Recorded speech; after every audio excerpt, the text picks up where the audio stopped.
friends, welcome back to Tech Guruji Pratap channel. In last session, we have just introduced R in short. Now in this session, we are going to cover what is R, who has developed R, what are the benefits of using R.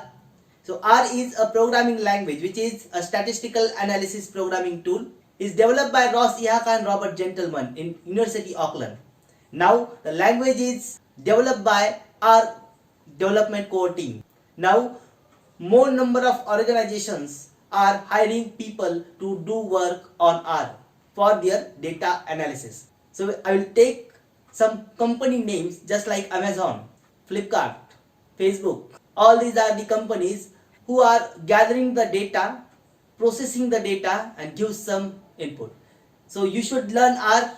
So R is a programming language and environment used commonly for statistical computing, data analytics and scientific research. It is a most popular language amongst analysts, researchers and statisticians. So this language is used for retrieving, cleaning, analyzing and presenting the data. So like and subscribe to the channel so you can learn R. Thank you.